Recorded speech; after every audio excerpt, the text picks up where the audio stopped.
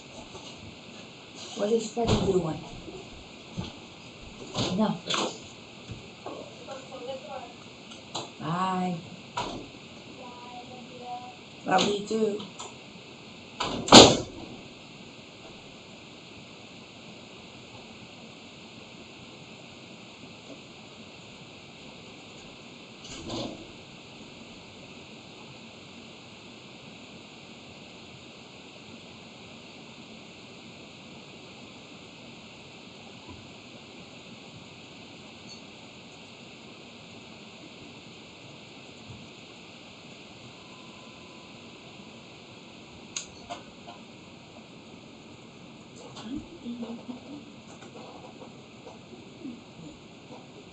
Oh, your eye is leaking. Hi, baby.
a mask when you're outside of your home.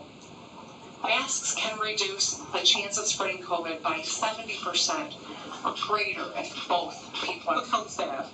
Please pick up the phone. We won't ask for any social security numbers or banking information, but it's really, really important that we get the names and information of people that you may have been in contact with if you tested positive. And we may also be calling to tell you that you came in close contact with someone who has the disease. So this is the bread and butter public health work that simply has to happen if we're going to effectively contain COVID-19. So please do answer the phone. And if we give you guidance on needing to quarantine or self-isolate, please be your part and follow the guidance. We all have a role to play in saving lives. I was honored to play a part in developing the My Safe Schools Return to School roadmap that the governor announced today as part of the Return to Learn Advisory Council. I myself have 3 school-aged children, and I want nothing more than for them to be able to have in-person learning in the fall in the safest environment possible. But for them to be able to do that, as the governor mentioned, we all have to do our part. We have to get this right.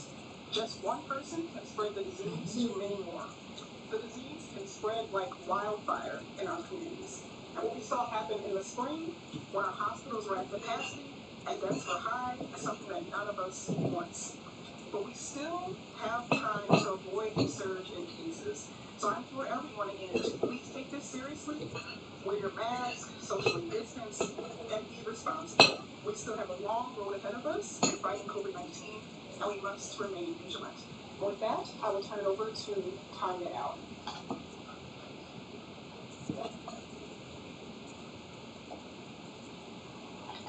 Thank you, Dr. Calhoun, and I'd like to thank the governor.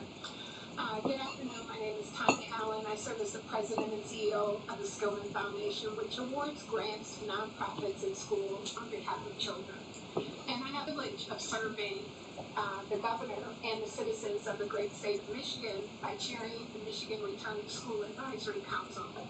The council represents a section of educators, public health experts, and citizens who have provided consultation to the governor so that she can reopen schools in the fall and do it safely. I'd like to thank the 25 members of the council, the dozens of volunteers serving on committees, and the state representatives and senators who informed our work. They spent countless hours making sure that the recommendations were grounded in science, that we can preserve safety inside of school buildings, and that students are properly attended to. Science, safety, students became our mantra. And the Michigan Return to School roadmap is rooted in our desire to return to face-to-face instruction, prevent any future COVID-19 outbreaks, and to keep schools open and averting further disruption to our children's education. It is our hope that when school restarts, we will be in phase 5 of the Michigan Safe Start Plan. The Return to School roadmap is aligned with that plan, and phase 5 is the least restrictive, as you know. It offers highly recommended practices that, if implemented by schools, will protect students and educators. It recognizes that there is no one-size-fits-all solution, and it retains flexibilities for local districts to manage according to their particular needs and conditions, especially to address any inequities that exist for children who live in communities that have low tax bases or have special learning considerations. It should be everyone's collective ambition to stay in phase 5. We need to do everything we can to preserve these liberties while protecting the students and staff in our school buildings. If we do not, then the schools will have to adopt more restrictive measures in phase 4. This is not ideal for anyone, nor is it good for our economy. The council understands the gravity of these recommendations and of the task set before us. We took and take our responsibility and assignments seriously. We understand the outsized impact of schools in our recovery, their importance to a semblance of normalcy, and the complexity of the issues and the actors needed to effectively address the needs of students and staff, and honor public health recommendations. Therefore, we must all do our part to navigate these uncharted times. And there are 5 things that we can practically do. First, we need schools to abide by the Michigan Return to School Roadmap. It provides sensible this mandates and best There you practice go. recommendations. The roadmap provides clear guardrails as well as directions on how to restart schools and keep students and educators safe. Second, we need to activate local leadership and ownership by engaging school boards to adopt these plans that prepare for the realities of the pandemic and recognizes the need for local decision making and accountability based on the local context. Okay, here you go. I left my extra paper. Here you go. Third, provide a supportive state response that includes the proper financial resources and policy flexibility that allows schools to operate during the pandemic and does not weaken the foundation of our school districts post the pandemic. And we are grateful that this need was addressed yesterday in the supplemental budget announcement.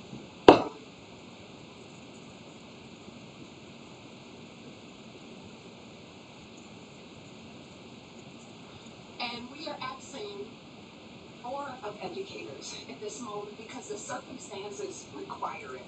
We are asking them to educate our students, to help them recover from the disruption of last year, to pay attention to students and their mental health, and implement public health protocols.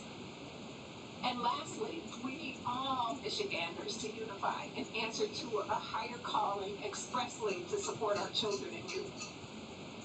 This means that, like the governor said many times, we all have to do our parts.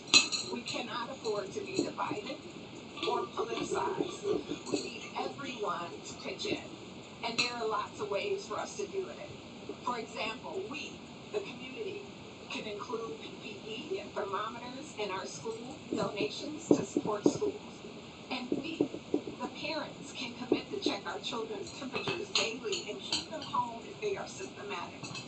And we, the citizens, can support our local school boards and administrators by abiding by their rules and offering grace in very difficult times. If we all pull together, our children and educators will be safe.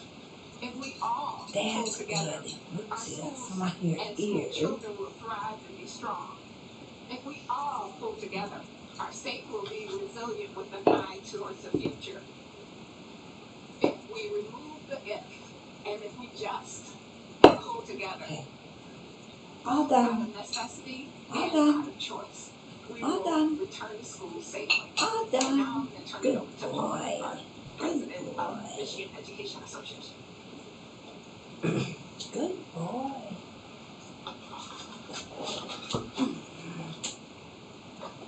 Good boy. Whoa. Okay, mommy's gonna do something to clean up your eyes.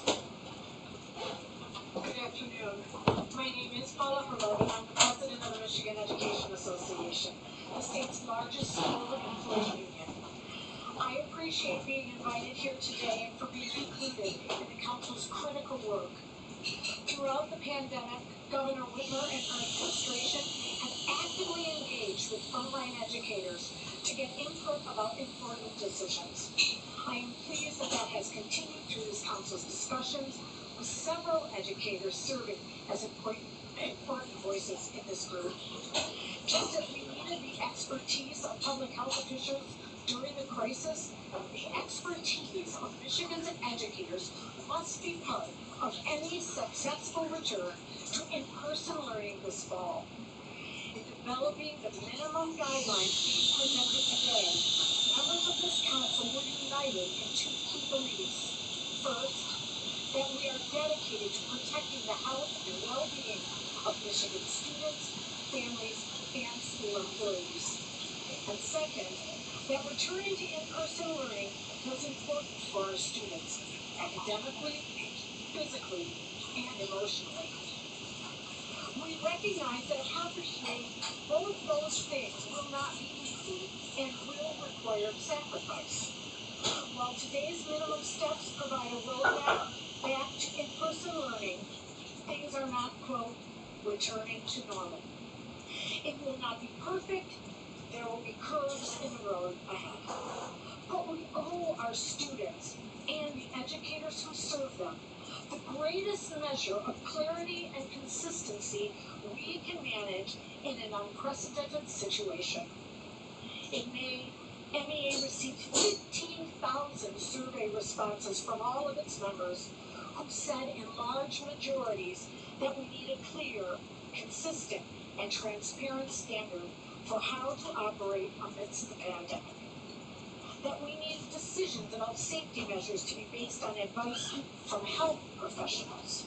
While many school districts will doubtlessly go beyond the minimum guidelines presented here today, they are an important starting point for all of us. From there, school districts must work together with their employees to make in-person learning a safe and productive reality. The collective expertise and creativity of educators have been a part of local decisions to meet student needs and help them reach their academic potential. And now is no different. At the state level, through the work of this council, a strong example was set that we can and must work together to make this happen.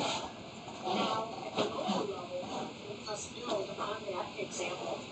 Together, teachers, school support staff, administrators, school boards, parents, and communities, we can implement plans to safely educate our students this fall and beyond. I know MEA and our members are committed to make that happen. Thank you for your time.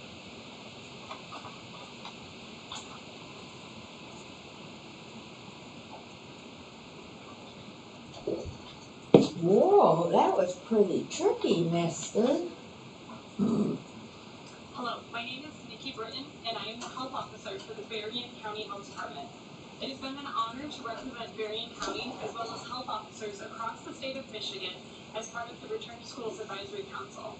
I am grateful that the governor sought the viewpoints, experiences, and expertise of a wide range of educational and public health professional or stakeholders throughout the development of the My Safe Schools roadmap.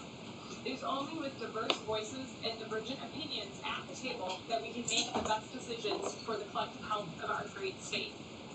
The Return to Schools Advisory Council prioritized what the scientific data tells us about both reducing COVID transmission risk and the holistic needs of our children for their social, emotional, and intellectual growth, which are typically met in school.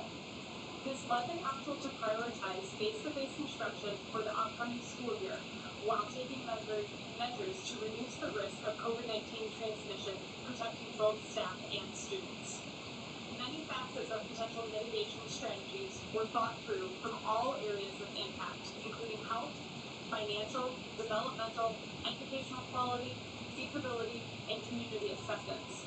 While there are no simple solutions to the deeply complex challenges presented by COVID-19, the roadmap represents the best path forward for schools given the reality that we face. There is no one-size-fits-all for how to conduct face-to-face education in this pandemic, and local communities will have the opportunity to tailor how they implement the roadmap to the specific needs of their students. Local health departments like mine will be working very closely with school leadership to implement the best plans for students, school staff, and broader communities. Health departments and schools already work together to respond to infectious diseases. This year, that work will be more important than ever as we all prioritize keeping schools open for face-to-face instruction. But it is not just the local health departments and schools that must work towards what is best for our students. We are dependent on the collective action of our communities to remain vigilant with the protective measures necessary to reduce the spread of COVID-19. Social distancing, wearing a face covering, and excellent hand hygiene are keys to keeping transmission low. And low transmission levels will make it much easier to keep students in school learning face-to-face alongside their peers. COVID-19 has repeatedly shown us that what happens to a few of us has an impact on all of us. And we need to remember that our health is made through collective action. Keep your distance. Wear your face covering. Wash your hands. For you, for our school staff, and for our students. Thank you.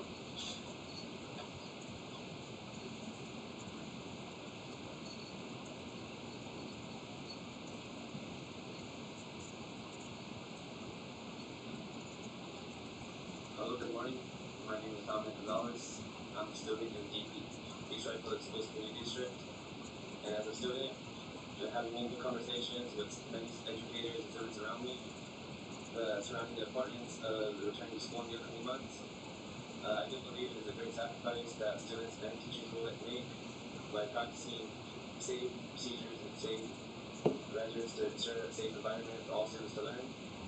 And as a student, we all know that the return to school won't be to the normality we are used to, and certain things are adopted to ensure that we are able to learn in a great environment and be helped by an instructor in person opposed to a screen, as if the student did have internet access and many students don't. But yeah, the ability of in person with the proper procedures provides a great environment and the capability of maintaining safe hygiene, safe distance, and also having great education that we deserve. Thank you.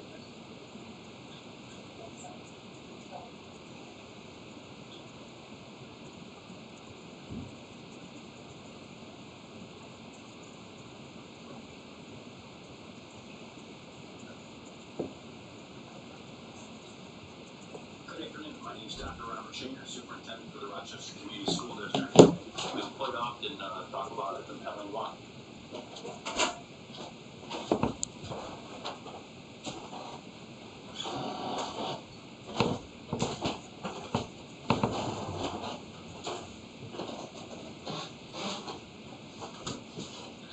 Ozzy!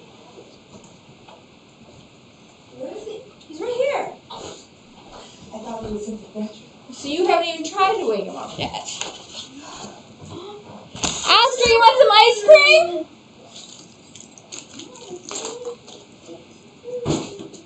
Ozzy, you want some ice cream? You want some ice cream? Here you go. You want some?